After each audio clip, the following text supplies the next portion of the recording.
Hello friends, welcome to the success Kendra. Friends, देखिए Bihar police constable की वर्ष 2023 में जो 21,391 पदों पर वैकेंसी आई हुई है फ्रेंड्स, उसके लिए हम लोग वीवीआई क्वेश्चन यानी कि जो महत्वपूर्ण प्रश्न हैं क्लास 10th पर आधारित, उनको इस वीडियो में हम कवर करेंगे। और देखिए ये हमारा एपिसोड नंबर 6 है, यानी कि प्रैक्टिस सेट नंबर यह हमारा 6 है बिहार पुलिस कांस्टेबल एग्ज़ाम 2023 के लिए। इससे पहले मैंने आपको 5 एपिसोड तक कवर करा दिया था। अगर आपने उनको नहीं देखा है तो ज़रूर देख लीजिएगा, लिंक आपको डिस्क्रिप्शन बॉक्स में मिल जाएगा। चैनल पर अगर आप पहली बार विजिट कर रहे हैं तो चैनल को सब्सक्राइब कर लीजिए और जो बेल आइकन है, घंटी का निशान है, उसको ज़रूर दबा लीजिएगा, ताकि जब भी बिहार पुलिस नई भर्ती 2023 से संबंधित कोई भी इम्पोर्टेंट वीडियो अपलोड किया जाए तो उसका नोटिफिकेशन सबसे पहले आपके पास पहुंच जाए। तो चलिए फ्रेंड्स, बिना देरी किए हुए सेशन आज के स्टार्ट करते हैं। पहले प्लीज़ वीडियो को लाइक कर दीजिए और जब सेशन समाप्त होगा तो इसे कम से कम एक ग्रुप में या अपने फ्रेंड्स के पास ज़रूर शेयर कर दीजिएगा। पहला प्रश्न है कि भारतीय संविधान में कुल कितने भाग हैं। प्रश्न आसान है लेकिन महत्वपूर्ण है। देखिए, भारतीय संविधान में कुल 22 भाग हैं। Option number A right answer इसका हो जाएगा। उसके बाद देखिए दूसरा प्रश्न है कि वोट देने का अधिकार यानी कि मत देने का अधिकार भारतीय संविधान के किस अनुच्छेद में आता है। ध्यान दीजिएगा, संविधान का अनुच्छेद 324 से लेकर के 329 तक में जो है निर्वाचन संबंधी उपबंध दिए गए हैं और यह किस भाग में है तो भाग 15 में है। ठीक है फ्रेंड्स, और यहाँ पर देखिए वोट देने का जो अधिकार है यानी कि वयस्क मताधिकार जो है यह दिया गया अनुच्छेद 326 में, तो इसको आप जरूर ध्यान रखेंगे। नेक्स्ट क्वेश्चन है कि पूर्व पश्चिम गलियारा में पूर्वोत्तम भाग कौन सा है। देखिए, पूर्व पश्चिम गलियारा और उत्तर दक्षिण गलियारा ये मैंने कई बार आपको कराया हुआ है। देखिए, उत्तर दक्षिण गलियारा के बारे में पहले जान लीजिए। उत्तर दक्षिण गलियारा जो है यह NH 44 के माध्यम से जोड़ा गया है, यानी कि यह किसके अंतर्गत आता है तो NH 44 के अंतर्गत आता है। ठीक है, इसमें जो उत्तर में है वो श्रीनगर है और दक्षिण में कन्याकुमारी है। अब बात करते हैं पूर्व पश्चिम गलियारा में। इसमें पूर्वोत्तम पूछा गया है, तो पूर्वोत्तम कौन सा है तो यह आपका असम का सिलचर है। और अगर आपसे पश्चिमतम पूछा जाए सबसे पश्चिम में तो यह आपका गुजरात का पोरबंदर होगा। ठीक है, चलिए नेक्स्ट क्वेश्चन है कि हम्बन टोटा बंदरगाह किस देश में स्थित है। हम्बन टोटा जो है यह श्रीलंका में है। कहाँ पर है, श्रीलंका राइट आंसर हो जाएगा इसका। नेक्स्ट क्वेश्चन है कि डेट्रॉयट नामक नगर किसके लिए प्रसिद्ध है। ये जो डेट्रॉयट है ये है कहाँ पर तो ये अमेरिका में है और यह ऑटोमोबाइल उद्योग के लिए फेमस है। ऑटोमोबाइल उद्योग इसका राइट आंसर हो जाएगा। उसके बाद देखिएगा कि जनसांख्यिकी लाभांश होता है, तो जनसांख्यिकी लाभांश जो होता है यह आपका इसमें से राइट आंसर अगर चुने तो ऑप्शन नंबर ए होगा, 15 से 59 वर्ष की कार्यशील जनसंख्या। Option number A right answer इसका हो जाएगा। नेक्स्ट क्वेश्चन है कि डाक संशोधन विधेयक में पॉकेट वीटो का प्रयोग किस राष्ट्रपति ने किया था। तो देखिए, पॉकेट वीटो का प्रयोग जो है डाक संशोधन विधेयक में उस समय के तत्कालीन राष्ट्रपति ज्ञानी जैल सिंह के द्वारा किया गया था। कब तो 1986 में। ठीक है, तो ज्ञानी जैल सिंह राइट आंसर हो जाएगा। देखिए, महाराजा धीराज की उपाधि अपनाने वाला पहला गुप्त शासक कौन था, तो यह गुप्त शासक जो था यह चंद्रगुप्त प्रथम था। चंद्रगुप्त प्रथम राइट आंसर हो जाएगा। भारतीय संविधान के अनुसूची 6 में किन किन राज्यों को शामिल किया गया है। टोटल कितनी अनुसूची है तो 12 अनुसूची है। 8वीं अनुसूची में 22 भाषाओं का उल्लेख किया गया है, इसको आप जरूर ध्यान रखेंगे। ठीक है, और 6ठी अनुसूची में असम, त्रिपुरा, मेघालय और मिजोरम को शामिल किया गया है।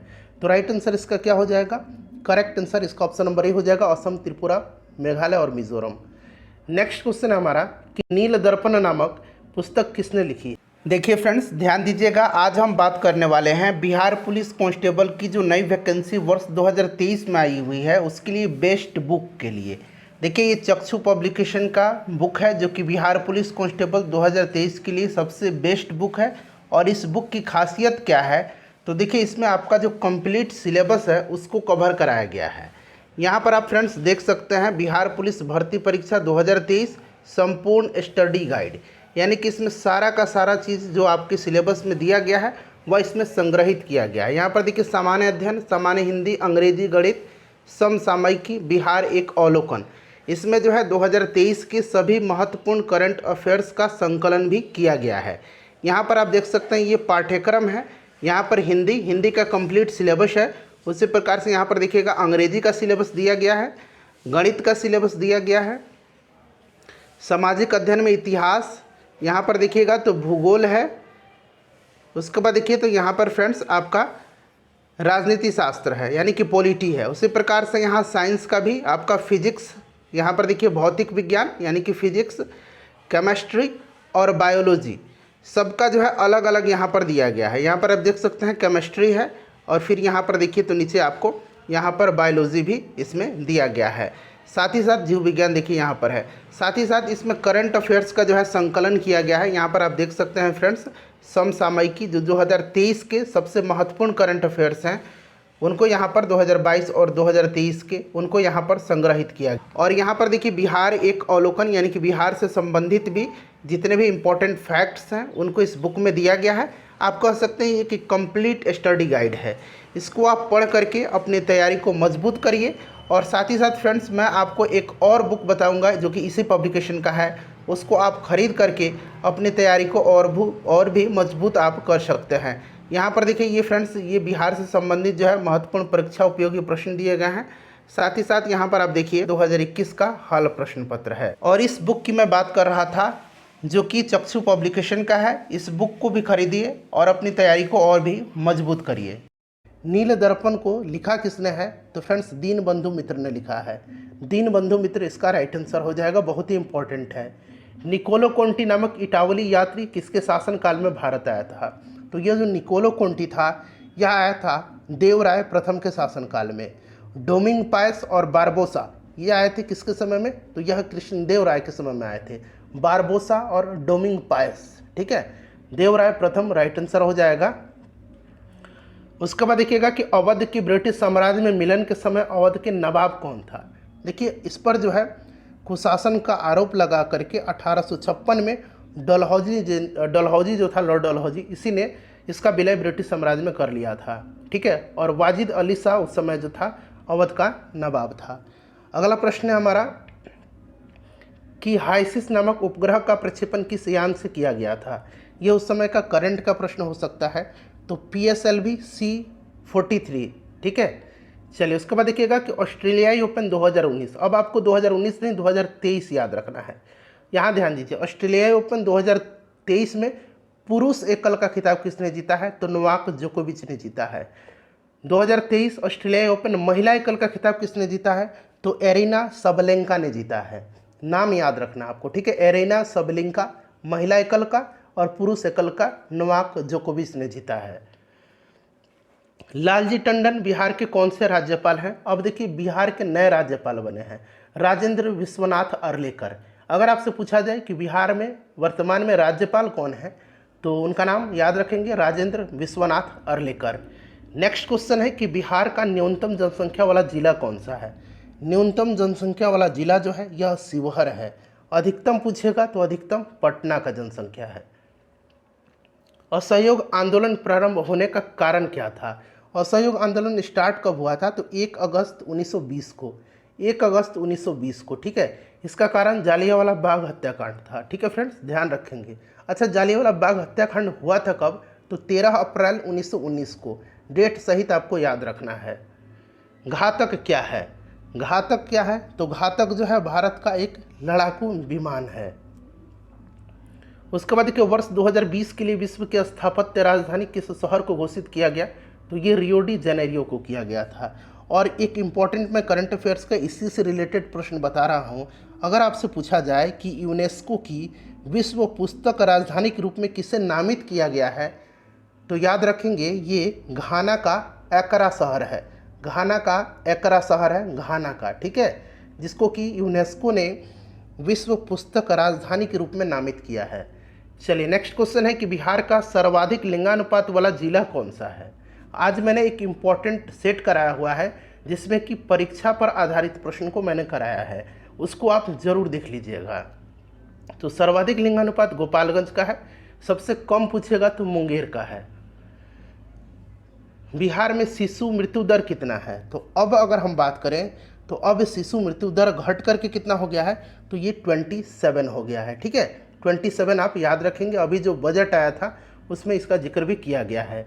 बिहार में कितने प्रतिशत भूभाग पर अति सघन वन है? सबसे पहले देखिए अगर हम बात करें तो 7 कुल भौगोलिक क्षेत्रफल का बिहार के 7.84% जो है ये वनावरण है। क्लियर है। और यहाँ पर अति सघन पूछा गया है, तो यह जो है कितना है, 4.5% भाग पर है। चलिए याद रखेंगे। उसके बाद देखिए रंगराजन कमेटी कब गठित की गई थी? रंगराजन कमेटी 2005 में गठित की गई थी। ठीक है। चलिए उसके बाद देखिएगा कि बिहार में अंतर्जातीय विवाह प्रोत्साहन योजना के तहत कितनी राशि दी जाती है? ये काफ़ी फेमस क्वेश्चन है और मैं चाहता हूँ कि इसका आंसर आप लोग मुझे कमेंट करके बताएं। चलिए आगे बढ़ेंगे कि अंतर्राज्यीय परिषद का सदस्य नहीं होता है। अंतर्राज्यीय परिषद का सदस्य जो है इसमें से नहीं होता है राज्यपाल। ठीक है। राज्यपाल अगर हम बात करें अंतर्राज्यीय परिषद में कब शामिल होगा? जब उस राज्य में राष्ट्रपति शासन लागू हो, अन्यथा यह जो होता है इसका सदस्य नहीं होता है। उसके बाद देखिए बिहार धारणीय विकास से संबंधित बोर्ड है। बिहार धारणीय विकास किससे संबंधित बोर्ड है? तो यह आपका हो जाएगा योजना और विकास विभाग से संबंधित। 1919 यहाँ पर देखिए 1919-20 में दरभंगा किसान आंदोलन के प्रमुख नेता कौन थे? बताइए। तो सहजानंद सरस्वती हो जाएगा। अगला प्रश्न है कि प्रकाश संश्लेषण किस में होता है? तो प्रकाश संश्लेषण जो है यह पौधे के हरे भाग में होती है। पत्तियों का रंग हरा क्लोरोफिल की उपस्थिति के कारण होता है। क्लोरोफिल इसका राइट आंसर हो जाएगा। भू स्थिर उपग्रह पृथ्वी से कितने ऊंचाई पर स्थित होता है? तो भू स्थिर उपग्रह जो है ये पृथ्वी से 36,000 किलोमीटर की ऊंचाई पर स्थित होते हैं। 36,000 याद रखेंगे आप। ठीक है, इंपॉर्टेंट है यह। अगला प्रश्न है कि एक सींग वाला जो गैंडा है किस राज्य में पाया जाता है? तो फ्रेंड्स यह जो पाया जाता है यह कहाँ पर पाया जाता है? तो यह असम में पाया जाता है। चलिए उसके बाद देखिए भारत का राष्ट्रीय वृक्ष क्या है? भारत का राष्ट्रीय वृक्ष जो है यह बरगद है। पृथ्वी दिवस कब मनाया जाता है? तो प्रत्येक वर्ष पृथ्वी दिवस 22 अप्रैल के दिन मनाया जाता है। ठीक है, 22 अप्रैल के दिन मनाया जाता है। नेक्स्ट क्वेश्चन है हमारा कि ग्लोबल वार्मिंग किस गैस से होता है? ग्लोबल वार्मिंग जो है यह मुख्य रूप से उत्तरदायी गैस यहाँ पर आपको चुनना है। वैसे तो ग्लोबल वार्मिंग के लिए कार्बन डाइऑक्साइड भी है उत्तरदायी, ओजोन भी है, नाइट्रस ऑक्साइड भी है, ठीक है, मीथेन भी है, लेकिन मुख्य रूप से ये कार्बन डाइऑक्साइड होगा। उत्पादक और खाने के क्रम को क्या कहते हैं? तो इसको क्या कहा जाता है? इसको खाद्य श्रृंखला कहा जाता है। खाद्य श्रृंखला राइट आंसर हो जाएगा। आनुवंशिकता की सबसे छोटी इकाई क्या है? आनुवंशिकता की जो सबसे छोटी इकाई है ये जीन है। ठीक है, जीन राइट आंसर हो जाएगा। चलिए, और अनुवांशिकी का जनक किसको कहा जाता है? तो फ्रेंड्स यह किसको कहा जाता है? ग्रेगर जोहान मेंडल को। ठीक है। चलिए उसके बाद नेक्स्ट क्वेश्चन है कि डी ऑक्सीजन रहित रुधिर शरीर में किस में आता है? तो देखिए यह जो आता है ध्यान से सुनिएगा, जो डी ऑक्सीजन रहित रक्त है यह दायां निलय ऑक्सीजन लेने और कार्बन डाइऑक्साइड को हटाने के लिए दाएं आलिंद से रक्त को फेफड़ा में पंप करता है। तो ये आता कहाँ पर है? तो दायां आलिंद राइट आंसर इसका हो जाएगा। उसके बाद देखिएगा कि प्रारंभिक खाद नहीं है। प्रारंभिक खाद इसमें से जो है दूध नहीं है। भारत में प्रत्यावर्ती धारा का एसी मान कितना है?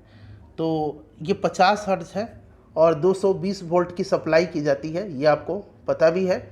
टीका रोग किससे संबंधित है? टीका रोग जो है यह मूंगफली में होता है। किस में होता है? मूंगफली फसल में लगता है टीका रोग, और यह एक कवक जनित रोग है। इस कारण इससे क्या होता है, पत्ती के दोनों सतह पर गोल गोल धब्बे बन जाते हैं। तो ये मूंगफली हो जाएगा। ट्राई बेसिक एसिड इसमें से कौन सा है? ट्राई बेसिक एसिड जो है इसमें से यह आपका फास्फोरिक अम्ल है। फास्फोरिक अम्ल है, H3PO4 इसका फार्मूला होता है फास्फोरिक एसिड का। एस्कॉर्बिक अम्ल किस विटामिन का नाम है? तो ये विटामिन किसका रासायनिक नाम है? सी का रासायनिक नाम है। विटामिन ए का रेटिनॉल, विटामिन बी का बेरीबेरी, ठीक है, और विटामिन डी का कैल्सीफेरॉल होता है। चलिए उसके बाद देखिएगा कि धातु जब अम्ल से विक्रिया करता है तो कौन सा गैस उत्पन्न होता है? कई बार मैंने आपको कराया हुआ है कि ये हाइड्रोजन गैस मुक्त होता है। इलेक्ट्रॉनिक विन्यास 287 वाला अधातु तत्व कौन सा है? तो इसका एटॉमिक नंबर काउंट कर लीजिएगा, 2, 8, 10 और 7, 17, यानी कि यह क्लोरीन है। ठीक है। चलिए उसके बाद देखिएगा कि जाइलम का क्या कार्य है? जाइलम का क्या कार्य है? बहुत ही सिंपल सा क्वेश्चन है। जाइलम जल का संवहन करता है और फ्लोएम जो है ये क्या करता है? फ्लोएम क्या करता है? इसका आंसर आप कमेंट करके बताइए, इसी में से है आंसर आपको बताना है। रासायनिक परिवर्तन कौन सा नहीं है इसमें से? तो कागज़ का जलना रासायनिक परिवर्तन है, दूध का खट्टा होना भी है, कोयला का भी जलना है। पानी का उबलना यह भौतिक परिवर्तन है, यह रासायनिक नहीं है। H2SO4 का एटॉमिसिटी पूछा गया है। H2SO4 का जो एटॉमिसिटी हो जाएगा वो आपसे पूछा गया है, तो यह आपका 7 होता है। साबुन का सह उत्पाद है। साबुन का निर्माण प्रक्रिया में ग्लिसरॉल जो होता है यह सह उत्पाद के रूप में उत्पन्न होता है, ग्लिसरॉल। सही कथन इसमें से चुनना है। देखिए बताइएगा राइट आंसर इसका क्या हो जाएगा? द्रव्यमान स्थिर होता है जबकि भार जो है बदलता है। ठीक है, गुरुत्वीय त्वरण का मान परिवर्तनशील होने के कारण भार का मान बदलता है। तो इसमें से करेक्ट आंसर जो होगा वो आपका द्रव्यमान हमेशा स्थिर रहता है जबकि भार बदलता है। गिलास में पानी पर बर्फ तैर रहा है, यदि बर्फ पिघल जाए तो आयतन पर क्या प्रभाव पड़ेगा? कोई भी प्रभाव नहीं पड़ेगा। ठीक है, इनमें से कोई नहीं। राइट आंसर आपको चुनना है। ध्यान से पढ़िए पहले ऑप्शन को। देखिए आयतन वही रहेगा। ठीक है, कोई भी प्रभाव नहीं पड़ेगा। मध्य कर्ण में इनमें से कौन सी हड्डी नहीं पाई जाती है? कान की बात हो रही है, तो कान में जो है मेलियस, इनकस और स्टेप्स पाए जाते हैं। स्टेप्स सबसे छोटी हड्डी होती है। हैमट इसमें नहीं पाया जाता है। हैमट इसका करेक्ट आंसर हो जाएगा। उसके बाद देखिए पृथ्वी पर किसी वस्तु का पलायन वेग चंद्रमा के उस वस्तु के पलायन वेग से होगा, तो ये क्या होगा? तो यह हमेशा अधिक होता है। ठीक है, अधिक होगा, ध्यान रखेंगे आप। चलिए उसके बाद नेक्स्ट क्वेश्चन कर लेंगे कि 18 कैरेट सोना में सोना का प्रतिशत कितना है? 24 कैरेट शुद्ध होता है, यानी कि 100% होता है, तो 18 कैरेट कितना होगा? तो यह 75% हो जाएगा। ऑप्शन नंबर इसका डी राइट आंसर हो जाएगा। अगर आपसे पूछा जाए कि 12 कैरेट कितना होगा, तो 12 कैरेट जो होगा आपका 50% हो जाएगा। 6 कैरेट कितना होगा? तो 6 कैरेट 25% हो जाएगा। लोहा के गैल्वेनीकरण यानी कि गैल्वेनाइजेशन में कौन सी धातु प्रयुक्त होती है? तो इस पर जिंक की परत चढ़ाई जाती है। लोहे को जंग से बचाने के लिए उसका गैल्वेनाइजेशन होता है और उस पर जिंक की परत चढ़ाई जाती है। सबसे पहले किस जीव को अंतरिक्ष में भेजा गया था? तो यह जीव जो था यह लाइका नामक कुत्ता था। लाइका नामक कुत्ता हो जाएगा। ध्वनि तरंगें नहीं चल सकती हैं। ध्वनि तरंगें निर्वात में गमन नहीं करती हैं, याद रखेंगे। ध्वनि के लिए माध्यम की आवश्यकता होती है गमन के लिए ध्वनि को, तो ये निर्वात हो जाएगा